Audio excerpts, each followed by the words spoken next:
Hi guys, Martin from TTC here.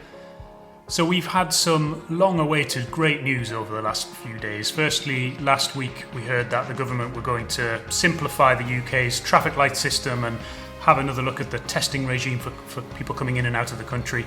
Then on Monday of this week we heard the USA would finally reopen its doors to vaccinated European and UK travellers from early November, we think. Our clients have seen an immediate bounce in both leisure and business travel bookings, including a lot of interest for 2021 departures, which is so crucial at the moment for short-term cash flow. But we're not out of the woods. There's a long way back and there's going to be some difficult times ahead, not least this current round of renewals that we're going through at the moment. So I wanted to share with you 4 key areas that we're supporting travel businesses with at the moment. If you're a travel business and you're not already looking at some of these areas, then really recommend you take a look, and it would be time well spent. So the first thing is strategic planning. We've learned a lot over the last 18 months about risk and liability and refund obligations and supply chain issues. If you haven't already done so, now really is the time to reconsider your business model. There's a number of ways you can de-risk what you sell. You can change who you're regulated by and how you're regulated, and also what you're liable for, just by simple changes to the way you sell. Helping people reduce the risk, but also looking at how they can do that whilst also retaining margin. It's something we're spending a lot of time thinking about and working on at the moment. Second thing is getting closer to your insurer. If you're a regulated business, then as those new bookings start to flow in, as the good news continues hopefully, then you might quickly find that you're going to be in a position to have to increase the capacity on your bonding.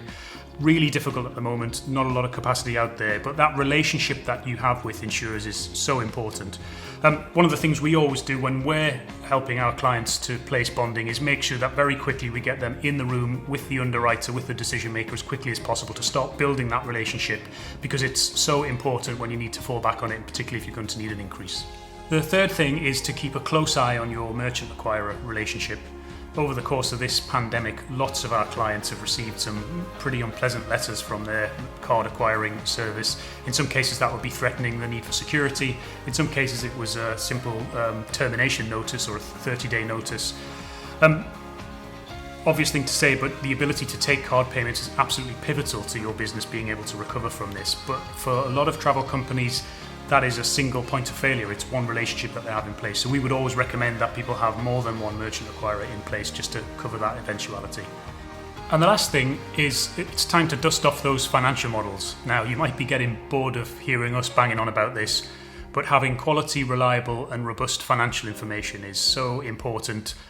Firstly, you need it to help you manage your way out of this crisis and see what's coming down the tracks. It also cuts across a lot of the issues we've just talked about, and what we've seen firsthand over this last round of license renewals particularly is that it can be an absolute game changer when it comes to negotiating and conversing with regulators, lenders and insurers. The sense of credibility and control and ultimately confidence that those stakeholders get from that quality financial information is absolutely vital. So that's it. We hope you find those useful. In the meantime though, roll on this rebound.